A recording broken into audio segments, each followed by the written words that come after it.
Cześć, z tej strony Mariusz z Okiem Plecaczka.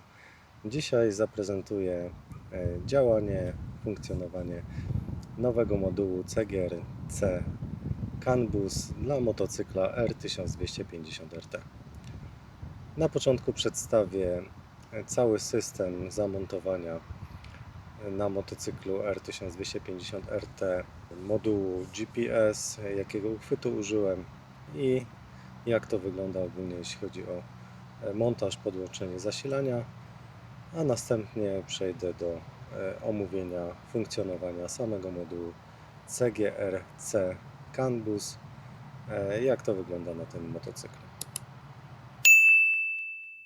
Tutaj znajduje się sam uchwyt mocujący, tak to wygląda, jeśli chodzi o ten motocykl. Można go nabyć na portalu AliExpress, bądź też bezpośrednio z firmy Wunderlich.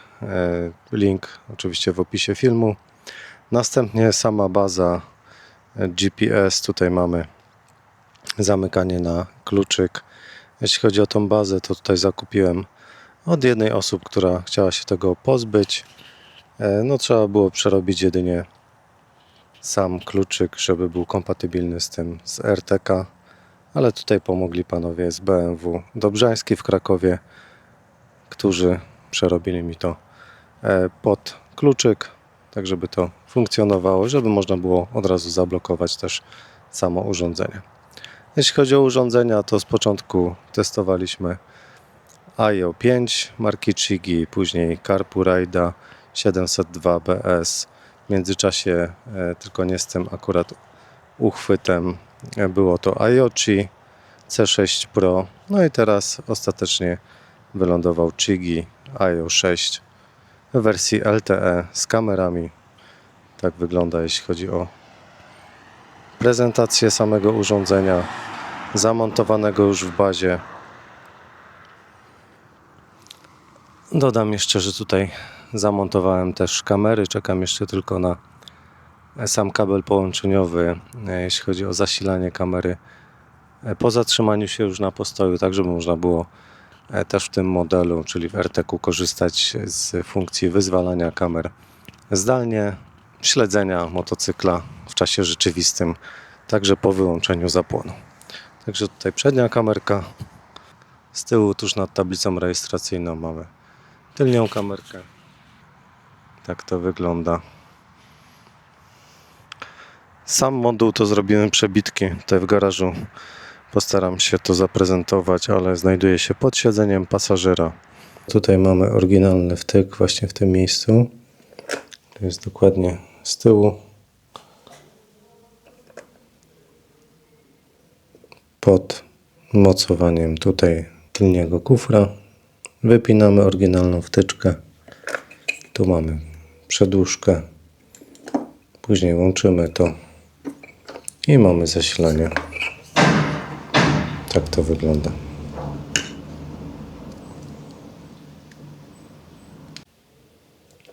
Tu już po podłączeniu oryginalnej wtyczki z motocykla.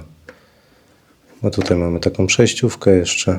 No i wtyczkę do podłączenia samego modułu. Tu jeszcze taka szybka prezentacja, jak zostało podpięte zasilanie. Zasilanie tutaj za samym wyświetlaczem zostało upuszczone. Tutaj w tych wcięciach, które są przed ekranem, mamy połączony kabel, później puszczony troszeczkę, tak żeby nie ograniczał ruchów kierownicy, i wtyczka tak naprawdę zasilająca znajduje się, czy jest ukryta tutaj z lewej strony pod zbiornikiem paliwa, czy z przodu zbiornika paliwa. Ona jest zaślepiona, można wyciągnąć zaślepkę i w zestawie tutaj z tym uchwytem montażowym jest też 3-pinowy kabel zasilający i to wszystko działa po włączeniu zapłonu. Także tak to się prezentuje, jeśli chodzi o podłączenie. Tutaj akurat chwycone na taśmę dwustronną i trzyma się bez problemu. Z drugiej strony puszczony kabelek do podłączenia kamer i zasilania do Chigi, tak żeby Chigi miało dostęp też do samych kamer przód, tył. Tak to wygląda, jeśli chodzi o podpięcie. Tutaj mamy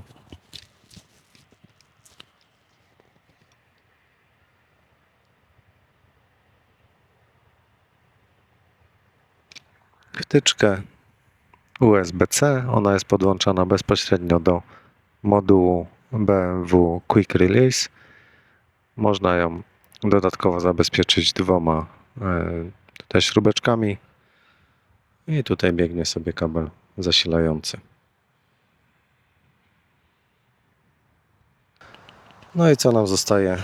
No to sama prezentacja tutaj urządzenia Chigi IO 6, które współpracuje z Wonderwheelem dzięki modułowi dostępnemu na stronie Chigi. Jeśli chodzi o samo działanie, to w pierwszej kolejności wykorzystuję, biorąc pod uwagę sterowanie,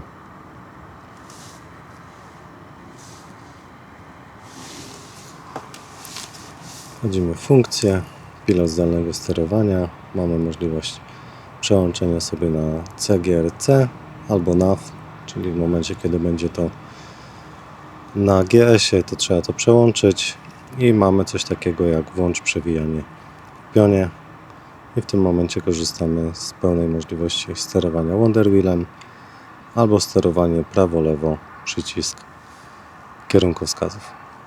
Także na razie ta funkcja, tak już szybko omówimy.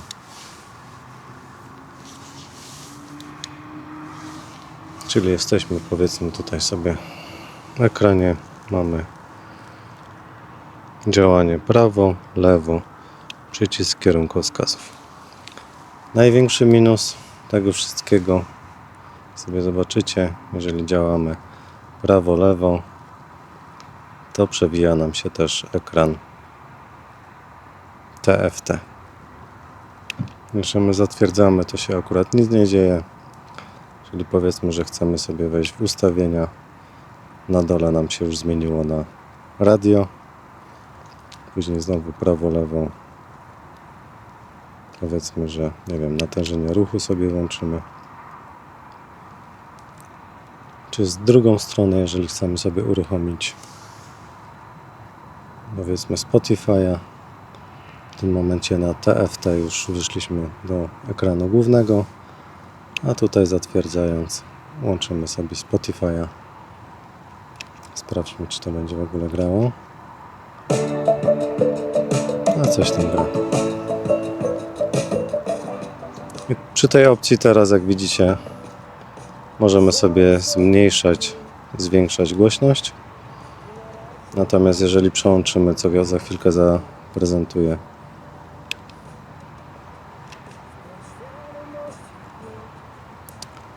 przełączymy sobie na przewijanie pełnym Wonderwheelem, to w tym momencie będziemy dodatkowo zmieniali sobie parametry na samym Chigi.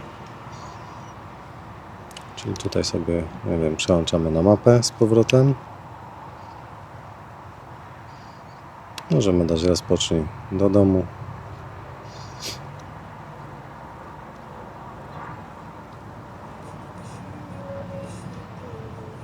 Tu już włączyliśmy muzykę, czyli trzeba wyjść na ekran główny najlepiej. I jeszcze raz szukaj. Dajmy sobie dom.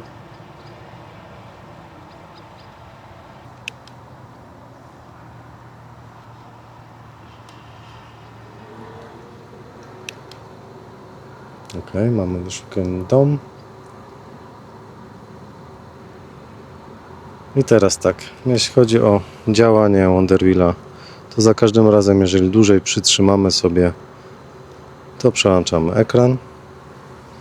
Czyli mamy tutaj ekran główny, gdzie mając funkcję LTE mamy możliwość sprawdzenia prognozy pogody, aktualnej godziny, kiedy mamy zachód słońca. Dodatkowo tutaj mamy możliwość przełączenia na wysokość nad poziomem morza. Znowu korzystamy z Wonderwheela. Jesteśmy na ekranach trzech takich głównych do sterowania, pokazujących parametry samego motocykla. I tutaj nowa funkcja, czyli kąt pochylenia, czego akurat na wyświetlaczu TFT samego RTK nie ma. I następnie przełączamy się na kamery. I teraz jeśli chodzi o kamerę, jeżeli klikniemy w lewo Wonderwheel, czyli tu mamy w lewo, zmienia nam się położenie czy wyświetlanie kamer, czyli mamy dzielony ekran, główna jest przednia, a tylnia jest w takim małym okienku, zmiana i mamy sam przód i mamy sam tył. I tak to wygląda. Jeżeli naciśniemy przycisk kierunkowskazów, to nagra nam się, czy zapisze nam się wideo. Mamy tutaj kółeczkę, a jeżeli użyjemy w prawo, to zrobimy sobie zdjęcie. Czyli w lewo przełączamy kamery, w prawo wykonujemy zdjęcie, a przyciskiem kierunkowskazów zapisujemy aktualny film.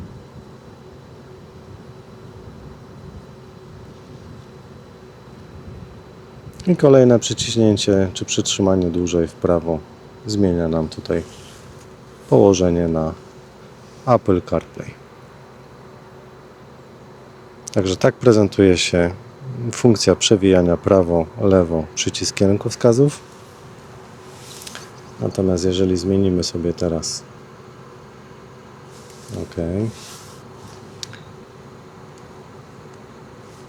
przewijanie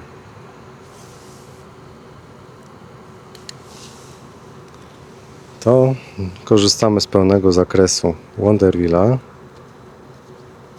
czyli mamy, można powiedzieć, już szybsze wyszukiwanie, tak? Bo porusza się Wonderwheel cały czas, ale na ekranie TFT w tym momencie działa nam podgłaszanie,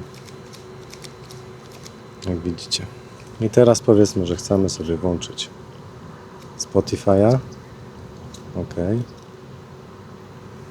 To mamy go na pełny regulator, przez to, że kręciliśmy, ale jeszcze musimy wyzwolić tutaj, to przyciszę, musimy wyzwolić tutaj media, akurat w przypadku RTK, tak żeby nam grało przez głośniki.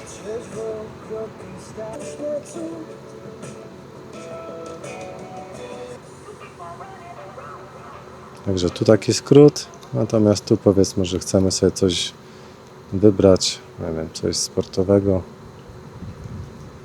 to tu ściszyliśmy automatycznie cały ekran, czy wyciszyliśmy głośniki. Także szybciej to działa na ekranie, ale w momencie, kiedy chcemy słuchać muzyki, to niestety będzie tutaj taki mały miszmasz nam się robił.